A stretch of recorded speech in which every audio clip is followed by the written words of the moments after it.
Hey, my friends, Coach Kirsten here. I'm excited today to talk with you a little bit about stress, hormones, and how it connects to food, how our hormones should be operating at an optimal level, and how our food choices can actually come together and connect with that.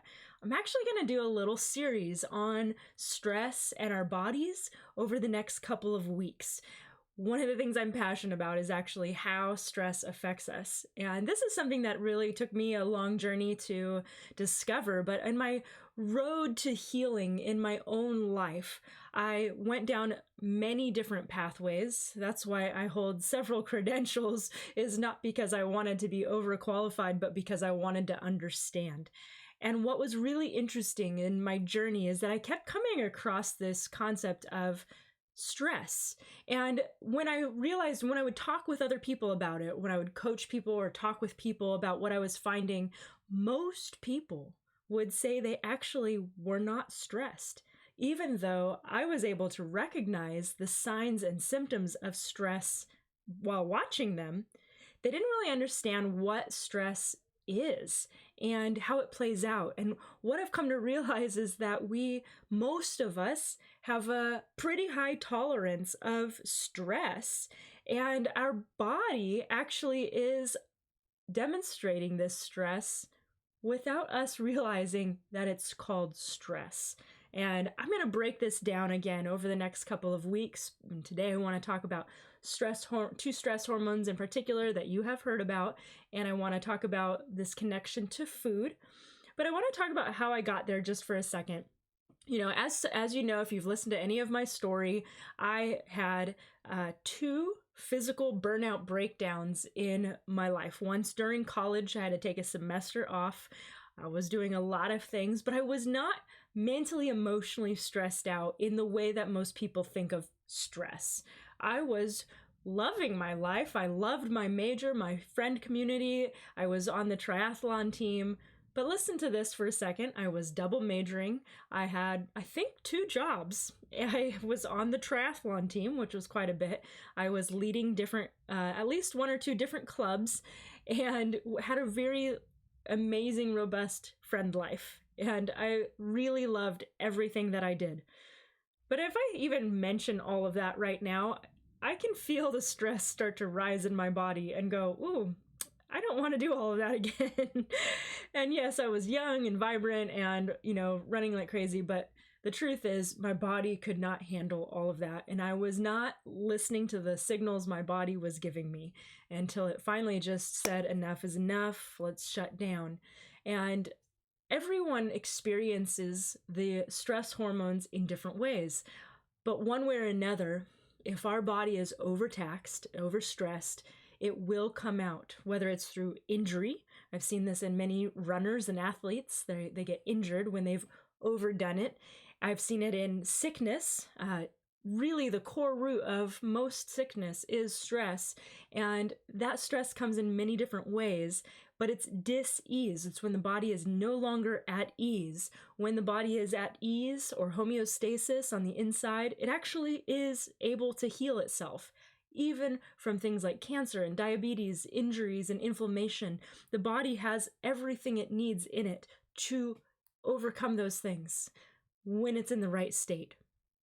But I also started discovering that nutrition is a form of biological stress or homeostasis. And what do I mean by that? Well, we often, in our culture, at least in discussions that I hear, are often saying, oh, that food is bad for me, I shouldn't be doing it, or, oh, I'm trying to eat good, I'm trying to eat better foods, and all such as that. But we don't really realize that it's not about bad or good, because when we do that, we actually align ourselves with emotional behaviors, and we put ourselves more or less into a childlike syndrome where we go, oh, I'm being bad right now. And we start, aligning with this childlike part of us. But when we can really realize, no, actually that food is causing stress in my system. My system is under stress when I put that food in it. And so therefore inflammation, dis-ease, and other elements of stress begin to happen. My emotional capacity starts to go haywire when I'm putting any sort of stress on my body. And I like to categorize stress in different pockets, because then we can start to understand, while I might not be having stress in one area, I might be providing stress in other areas.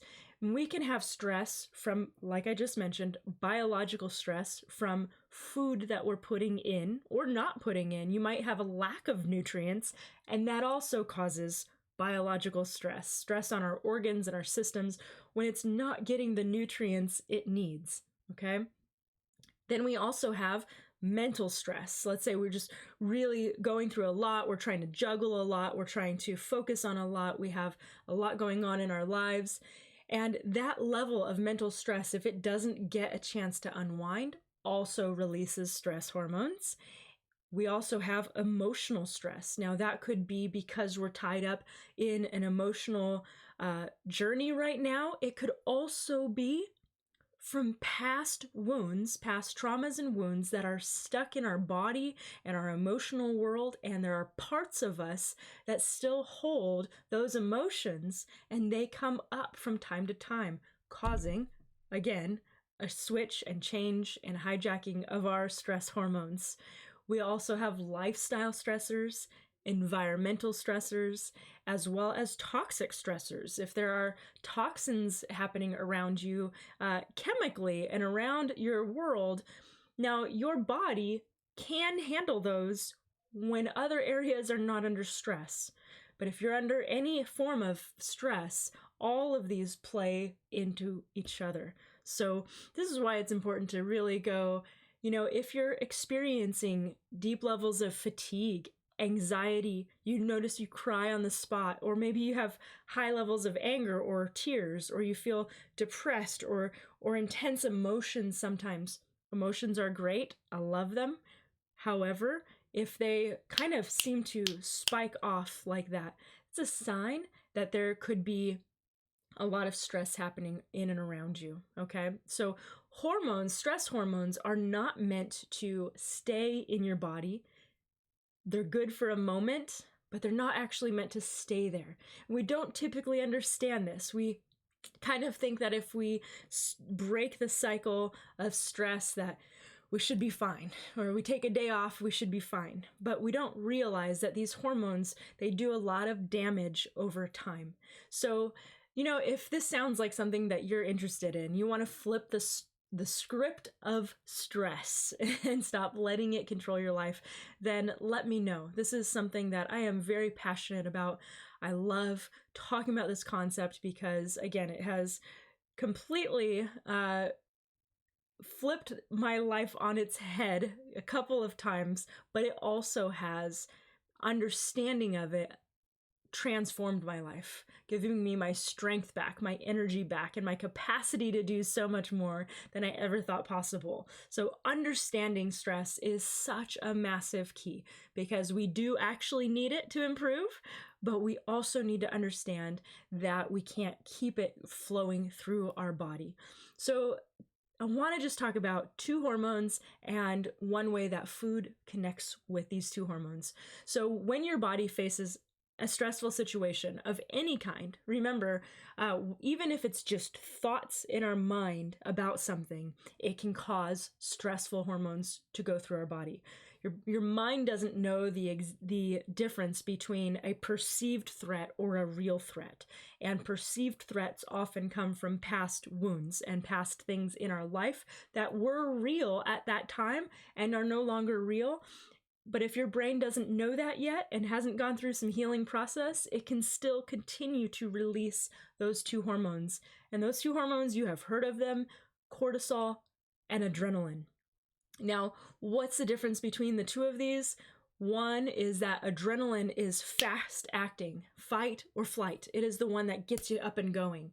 Now, a lot of people love adrenaline because it's actually very powerful and makes you actually feel really good in the moment if you allow it to stay for a short period of time. It gives you heightened awareness, it gives you strength and creativity, it strengthens your body, it shuts down your capacity to feel pain.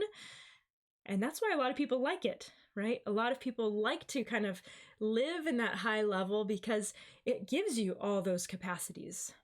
Now, it's only meant to be for a short moment. And what happens is then cortisol also comes in those moments, but it has a lot longer term effects on the body. And many doctors have actually been demonstrating and showing that cortisol is one of the core root hormones that has one of the largest factors on diseases in the body. It affects inflammation, weight gain, diabetes, cancers, brain fatigue, inability to sleep, and many, many other issues. It affects your digestive enzymes. And if you think about it, when you have that spike in adrenaline, it shuts down your digestive system, your capacity to feel pain, makes you feel wide awake, and that cortisol is pumping through your system. And it is not meant to allow you to digest properly. So if you're having digestive problems, you might want to ask, am I actually dealing with that cortisol and that fight or flight issue that's happening? So this is why it's so key, is when our digestive system has shut down, that's for a very specific purpose. All the blood has gone elsewhere, but we need that digestion to open back up again. And I'm going to talk about that in another talk in a few weeks, but I want you to really be thinking about that. You know, how is my digestion, and am I actually digesting all the nutrients that I need in order to digest the food? And so here are a couple of things that we notice with cortisol patterns, okay? And we're going to connect this in with food in this period of time. So how do you know what a healthy cortisol pattern looks like? Okay. You know, nobody really talks about this. You know, what does that even mean? And it's important to understand because it messes with your entire sense of well-being and your capacity to repair itself and what your body looks like, especially in your circadian rhythm and your capacity to digest food, fight inflammation, and heal. So here's what happens in the morning. Your cortisol levels actually should be higher because your body is meant to kickstart and get going. So this is why it's a really great idea when you wake up, flush your body out with some water, use the restroom, and get out and move a little bit. Whether that means some gentle stretching or going for a walk or a jog or doing something in the morning movement-wise is really helpful to deal with those cortisol levels, okay? It's not just about, you know, timing of your movement, but that actually really helps your body maintain your circadian rhythm and your cortisol levels. And then your cortisol levels should decrease throughout the day. So here's what happens is if we have stressful jobs causing that cortisol level to either stay increased or increase more, then we actually don't wind down properly. So your cortisol should gradually decrease, causing you to actually get more and more tired throughout the day, not in the afternoon, but later on at night, and it should reach its lowest point at midnight, okay? Which we should be deep in bed and asleep at that point, okay? However, when we don't have that and we have a messed up circadian rhythm, then stress begins to kind of essentially drive disease levels in our body and our systems. And so what can happen, and this is what happened to me and I experienced full throttle, is that I would be wide awake at night and my cortisol levels were all messed up. I would be so tired, I would try to go to sleep, and then I would wake up at 3 or 4 in the morning, and then I would go, what do I do? And then I would go to sleep, and then at 3 or 4 in the afternoon, I'd be wiped out and exhausted, which is exactly the opposite of what you should be. At 3 or 4 in the morning, you should be in your deep level of sleep. 3 or 4 in the afternoon should be kind of at your wide awake and then coming down phase, okay? So those are signs that cortisol levels are kind of out of whack and we need them to start shifting. So that's what we're going to talk about in a little bit of these episodes, okay? So here's what we're going to kind of bring in for the home stretch right here is, do you know that the foods we eat can make a difference? Now, when I started hearing the concept of biological stress and how the foods we eat actually cause stress, or they can actually help heal stress in our life. And what can happen is, we know we have these concept of bad foods, like I talked about at the beginning, but what can happen is we forget and we don't realize that it's not just about bad foods. We need nutrients in order for our body to heal and repair itself. So I like to actually think about it a little bit differently than maybe most people do. A lot of people focus on avoiding bad foods. And while that is helpful and good and wise, it doesn't train us to look for the good things and to train us to fill our bodies and to nourish our bodies with what it actually needs. So what I like to do and how I like to coach is actually start training you to teach your brain, your reticular activating system, the part of your brain that actually says, if you tell me what to look for, I will find it and I will look for it. And so if you are telling your brain to avoid bad foods, all your brain is going to see is bad foods, and it's going to think about bad foods, and you're going to want to eat them more and more. But if you start thinking about these foods and going, I want to heal my body, I want to nourish my body, then you start thinking about, what are these foods that are nourishing to my bodies? Okay, right? So we know that whole foods, especially plant-based nourishing foods, it doesn't mean you have to go vegan or vegetarian. It means that these are nourishing foods. They have fibers in them and loads of micronutrients. I know everyone is all big about macronutrients, and those are important, but we also really need micronutrients. We need those vitamin A, B, C, D, E, F, G, all of it. Okay, I know, just being silly. But we need all those little micronutrients. And here's the thing, while multivitamins are good, they're not whole foods. And I do believe in taking a quality whole food based multivitamin to fill anywhere that you're lacking.